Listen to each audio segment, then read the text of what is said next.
तो दोस्तों चलिए शुरू करते हैं अपनी आज की क्लास को। और आपको याद होगा अपनी पिछली क्लास में हमने ऋग्वैदिक पीरियड को या वैदिक पीरियड को शुरू कर लिया था और एक इंट्रोडक्टरी पोर्शन की आर्य कहाँ से आए थे, कौन थे, इसके विषय में हमने चीज़ों को जान लिया था। और जो हमारे अलग अलग विद्वान हैं उनका क्या मत है इसके विषय में, क्या उनके सोच थी, उसको हमने अलग अलग स्कॉलर्स के देख लिया था। आज हम बात करने जा रहे हैं, शुरुआत करेंगे एक तरीके से ऋग्वैदिक पीरियड की, जिसपे हमको बात करनी है सोर्सेस के सब्जेक्ट में। सोर्स, geographical expansion,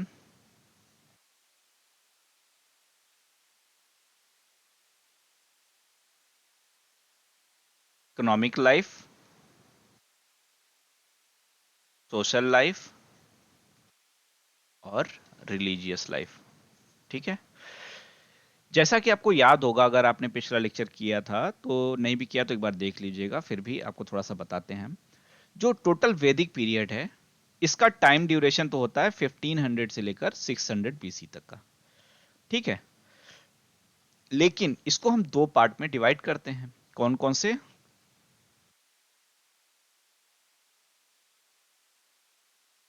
एक हमारा 1500 से लेकर 1000 बीसी तक का जो टाइम ड्यूरेशन है, ये हमारा आता है ऋग्वैदिक पीरियड। ऋग्वैदिक पीरियड। और 1000 बीसी से 600 बीसी तक का जो टाइम ड्यूरेशन आता है, वो हमारा आता है लेटर वैदिक पीरियड या उत्तर वैदिक काल। ठीक है। तो हम जो स्टार्ट करने जा रहे हैं सबसे पहले इस ऋग्वैदिक पीरियड यानी कि 1500 बीसी से लेकर 1000 बीसी तक के टाइम ड्यूरेशन को करने जा रहे हैं, जिसमें हमको सबसे पहले सोर्स को पढ़ना है। आप इस समय के बहुत सारे लिटरेचर के बारे में भी सुने होंगे, वेद, उपनिषद वगैरह। उनकी जो डिटेलिंग वगैरह है वो हम आर्ट एंड कल्चर में करेंगे, लेकिन यहाँ पर हम जो रिक्वायरमेंट है बेसिक, उसको जरूर करेंगे। ठीक है। तो सबसे पहले हम शुरुआत करते हैं ऋग्वैदिक पीरियड के लिटरेचर से, करना शुरू करते हैं हम लोग। ठीक है।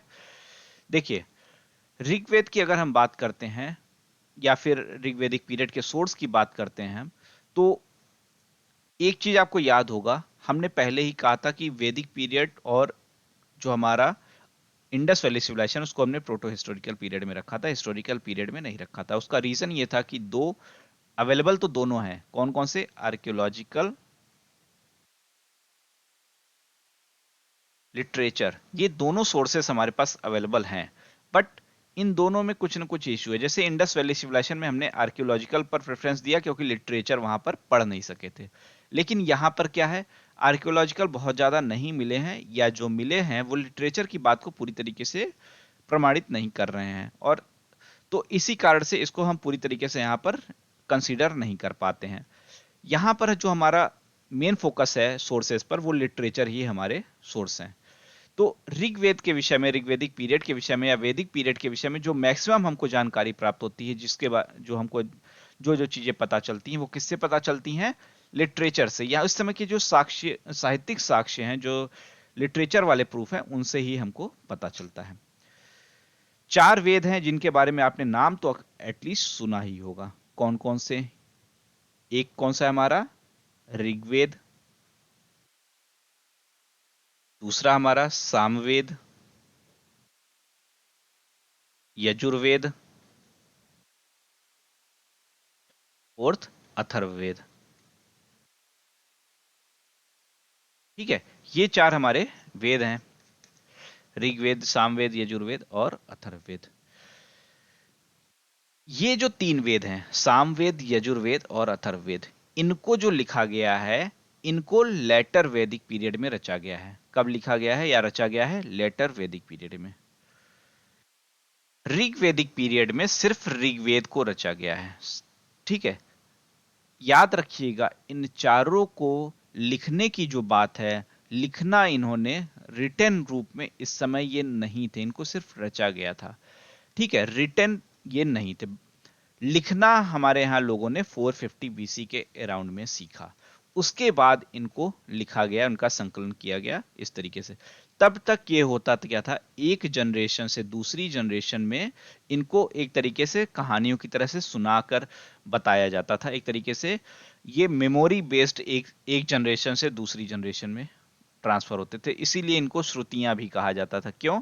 क्योंकि ये सुनने की परंपरा पर आधारित थे, एक जनरेशन से दूसरे जनरेशन तक लिसनिंग के थ्रू ये ट्रांसफर होते थे इनकी नॉलेज। और इसी से आप सोचिए कि इनकी नॉलेज कितनी शार्प रही होगी कि एज इट इज ये एक जनरेशन से दूसरी जनरेशन, दूसरी से तीसरी में इस तरह से ट्रांसफर होते रहते थे। तो ऋग्वेद में ये जो चारों थे, लिखे तो 450 बीसी के टाइम में है, इनको रचा पहले ही गया था, जिसमें से ऋग्वेद को ऋग्वेदिक पीरियड में रचा गया था।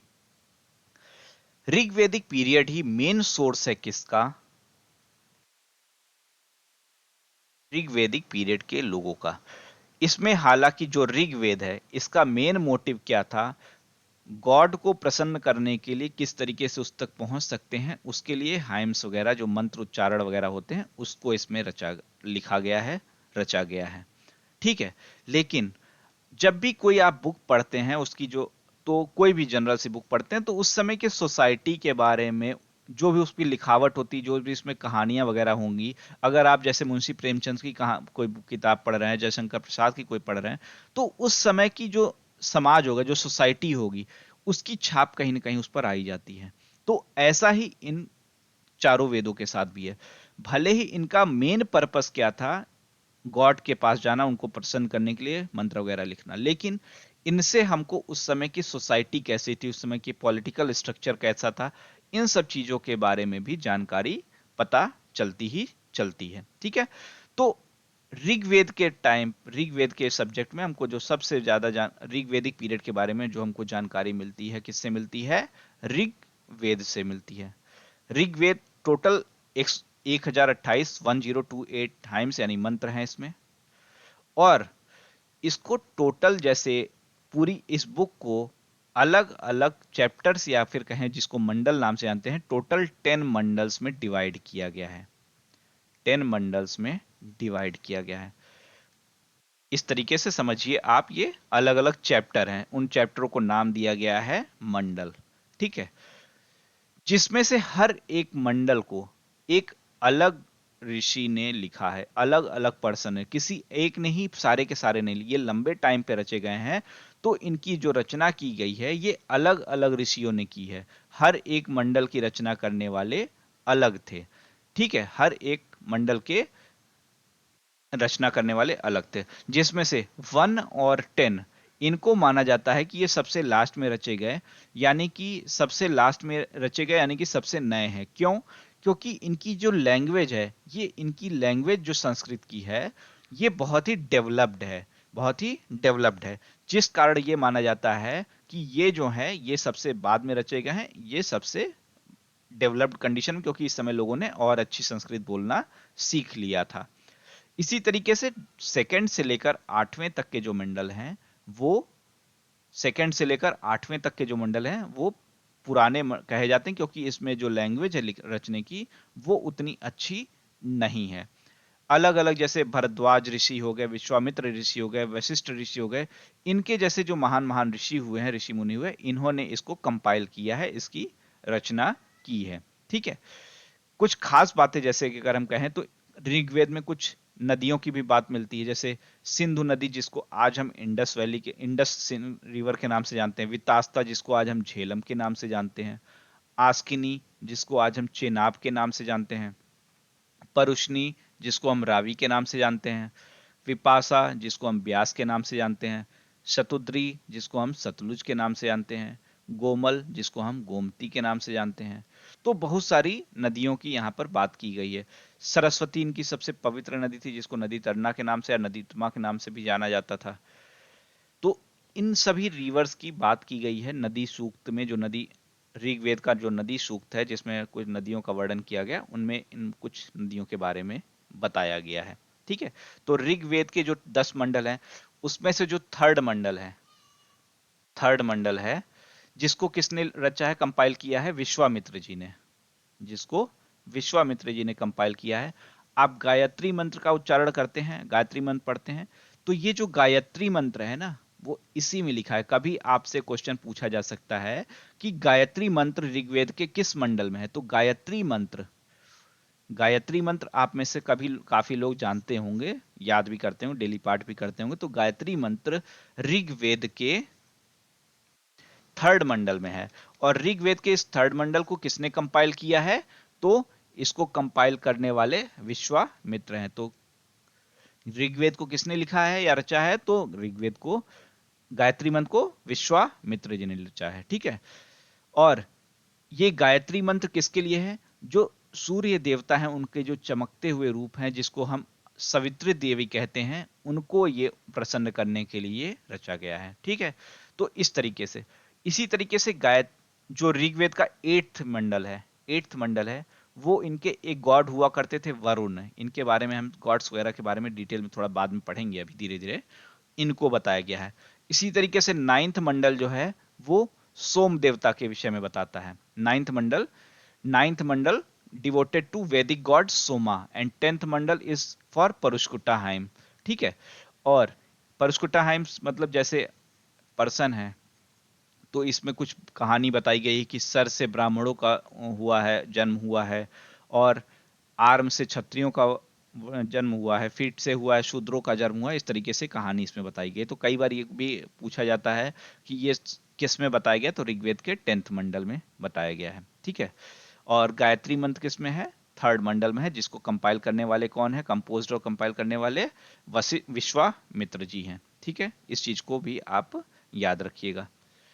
तो इस तरीके से ऋग्वेद में कुछ नदियों के बारे में पता चलता है, गायत्री मंत्र के बारे में पता चलता है, अलग अलग भगवानों के बारे में पता चलता है। नदी सूक्त जो 25th नदियों का उल्लेख किया गया है, अफगानिस्तान की कुब्रा, कुर्रम, गोमल, स्वास्तु, जिसके बारे में अभी हमने बात की, इन नदियों की बात की गई है। सबसे ज्यादा बात जिस नदी का वर्णन किया गया है वो कौन सी है? इंडस। सबसे ज्यादा बार इंडस यानी कि सिंधु रिवर का के बारे में बताया गया है। ऋग्वेद में सबसे ज्यादा बार इंडस वैली के बारे में बताया गया है। गंगा का वर्णन सिर्फ एक बार किया गया है, और यमुना का 3 बार। तो गंगा का एक बार वर्णन करने से मतलब क्या है? कि इस समय के लोग गंगा को बहुत अच्छे बार पर जानते थे, लेकिन गंगा इनके लिए बहुत अधिक नहीं महत्व की थी। इनकी जो सबसे महत्व की नदियां थी वो सिंधु थी, क्योंकि सबसे ज्यादा बार इन्होंने वर्णन किया। लेकिन सबसे पवित्र हॉली रिवर जो इनकी थी, कौन सी थी? सरस्वती रिवर। इलाहाबाद में, प्रयागराज में आप गंगा यमुना सरस्वती का संगम जानते ही हैं। तो सरस्वती, जिसको देवीतमा नाम से भी जानते थे, ये इनकी सबसे हॉली रिवर थी, सबसे पवित्र नदी थी।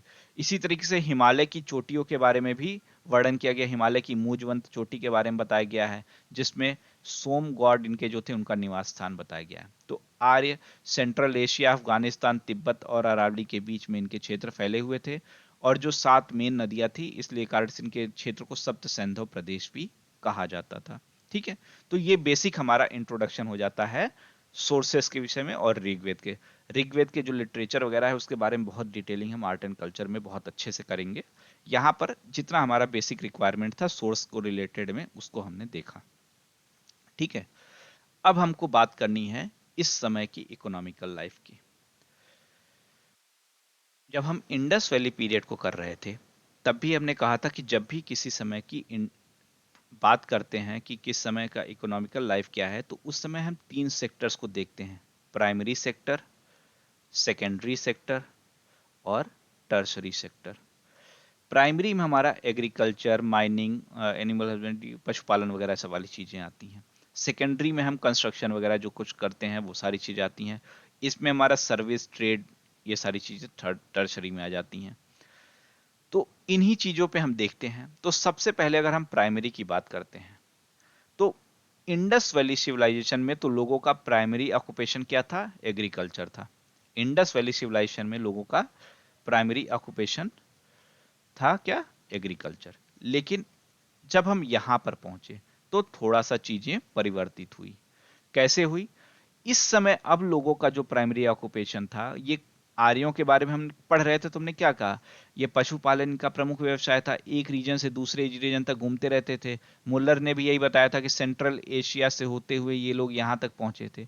तो इस समय इन लोगों का जो मेन ऑक्यूपेशन हुआ करता था, पशुपालन हुआ करता था। एनिमल्स को पालते थे ये लोग, डोमेस्टिकेशन ऑफ एनिमल्स था। काऊ इनकी सबसे मेन एनिमल था, काऊ इनके लिए सबसे मेन था। और हजारों की संख्या में ये काऊ को पालते थे, रखते थे। काऊ की चोरी भी करते थे ये लोग। तो इनका प्रमुख व्यवसाय तो क्या था? पशुपालन ही था। इनकी जो लाइफ स्टाइल थी बहुत लेविश लाइफ स्टाइल नहीं थी। जितनी इनकी आवश्यकता होती थी, जितनी इनकी नीड होती थी, उतने पे ही ये फोकस करते थे। बस इनका एक ही मतलब होता था कि शांति से जियो, जो मिले उसमें खुश रहो। तो ये बहुत ज्यादा कमाने की होड़ में नहीं रहते थे। जो मिला वो पर्याप्त है कि फंडे पे ये चलते थे। काऊ इनका मेन हो गया। उसके अलावा अन्य गाय भैंस वगैरह भी रखते थे, बकरियां वगैरह भी, लेकिन वो सेकेंडरी एक तरीके से थे, मेन काऊ ही थे। एग्रीकल्चर के विषय में बहुत ज्यादा ये परिचित नहीं थे ऋग्वेदिक पीरियड में। सिर्फ दो यव वगैरह जैसी जो फसलें थी, जौ बाजरा वाली यव, और जिसको जौ नाम से भी जानते थे, वो फसलें थी। एग्रीकल्चर इनके लिए सेकेंडरी था। माइनिंग का काम भी ये बहुत ज़्यादा नहीं करते थे। ठीक है, माइनिंग वगैरह का काम भी, खनन वगैरह का काम भी इनका बहुत ज़्यादा नहीं था। तो अगर एग्रीकल्चर से पैसा इंडस वैली सिविलाइजेशन में खूब आता था, ये लोग एग्रीकल्चर उतना करते नहीं थे। पशुपालन में उनका इतना ज़्यादा इंटरेस्ट ज़्यादा था, एग्रीकल्चर में उतना इंटरेस्ट नहीं था, तो पैसा इनके पास कम ही था। अगर पैसा इनके पास कम ही था तो क्या अलग चीज़ों पे जाएंगे, इंडस्ट्री वगैरह पे जाएंगे? ये उतना ज़्यादा यहाँ पर इंडस्ट्री वगैरह भी डेवलप्ड नहीं थी। तो सेकेंडरी और टर्शरी भी यह बहुत ज़्यादा यहाँ पर डेवलप्ड कंडीशन में नहीं थी। ठीक है, काऊ इनकी सबसे मेन एनिमल हुआ करती, जिसको ऋग्वेद में 176 टाइम में बताया गया है। ठीक है, गायों की इनकी चोरी भी हो जाती थी। एक ये इनका जो सोसाइटी था अलग अलग कबीलों में बचा था, तो एक कबीला दूसरे कबीले की गाय चुरा लेता था, जिसको गविष्ठी कहते थे, खोज करने वाले। जब काऊ चोरी हो जाती थी, उसको खोज करने वालों को गविष्ठी का नाम दिया जाता था। Cattle breeding was main occupation. Domesticated horse, sheep, goat, dog, ass, wild animals known were lion, elephant, bear, यही था। Agriculture was secondary occupation. Java was known as barley, as mentioned in Rigveda. तो इनका बहुत ही एक limited इसी तरीके का इनका जीवन था, जिसमें बहुत ज्यादा नहीं था। टैक्सेशन सिस्टम भी ना के बराबर ही था। थोड़ा सा ये जब हम पॉलिटिकल लाइफ में पहुंचेंगे तब इसके बारे में हम बात करेंगे, अभी हम नहीं बात करेंगे, क्योंकि पॉलिटिकल लाइफ में राजा वगैरह कैसे थे उसके जब हम करेंगे तब आप इसको ज़्यादा समझ पाएंगे। लेकिन इसीलिए हम इसको यहाँ पर नहीं डिस्कस कर रहे हैं। ठीक है, ये मान के चलिए, लेकिन टैक्सेशन सिस्टम नहीं था। लोग अपनी पसंद से, अपनी इच्छा से राजा को कुछ भेंट दे देते थे, बस इतना आप समझ लीजिए कि बहुत ज़्यादा टैक्सेशन जैसी व्यवस्था यहाँ पर नहीं हुआ करती थी। ठीक है, तो यही इस समय का इकोनॉमिकल लाइफ था। पूरी तरीके से पशुपालन पर आधारित था, गाय भेड़ भैंस वगैरह थे, इस तरीके से ये लोग रहते थे। कुछ थोड़ा सा इनकी सोसाइटी के बारे में जानने से पहले थोड़ा सा ऋग्वेदिक पीरियड में लोग कैसे रहते थे वो समझते हैं। देखिए, ऋग्वेद का जो सोसाइटी था, जैसे आप बॉलीवुड की पुरानी पिक्चरें देखेंगे तो वहां पर अलग अलग कबीले आपको मिलते हैं। ये कबीले हैं, उसके सरदार होते थे, इस तरह से चीजें मिलती थी। वैसा ही कुछ ऋग्वेदिक पीरियड में था। इस समय जो ऋग्वेदिक पीरियड था वो अलग अलग कबीलों में बटा हुआ था।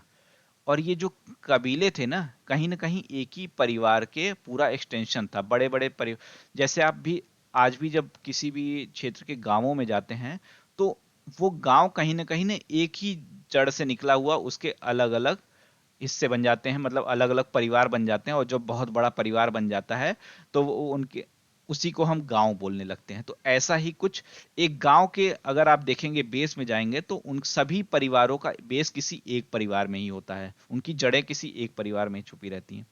तो ऐसा ही ऋग्वेद में भी था। ये जो कबीले थे ये परिवार का बड़ा रूप था, परिवार का ही बड़ा रूप था। एक परिवार में जब बहुत ज्यादा लोग हो जाते थे, हजारों लोग हो जाते थे, तो उसको कबीला कहा जाता था। तो ऋग्वेद में कबीले इसी तरीके से बटे हुए थे। और ऋग्वेद के जो लोग थे ये एक तरीके से हिंसक बहुत थे।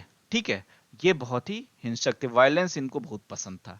ठीक है, जिस तरीके से केजीएफ में रॉकी भाई को वायलेंस पसंद था, वैसे ही समझिए इनको भी वायलेंस बहुत पसंद था।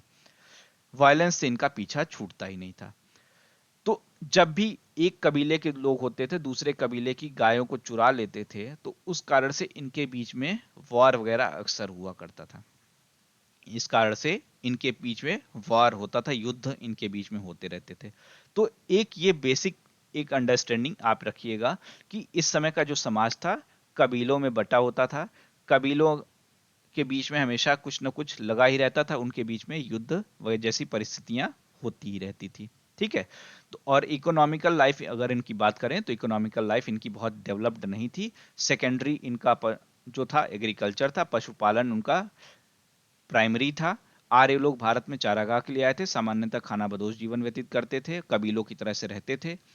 नॉन वेजिटेरियन थे ये लोग, सोने से परिचित थे लेकिन बहुत ज्यादा यूज नहीं था। ठीक है। सोने को इनको एक नाम भी दिया गया, इनको निष्क भी कहते थे ये लोग। ये एक युद्ध प्रेमी समाज था।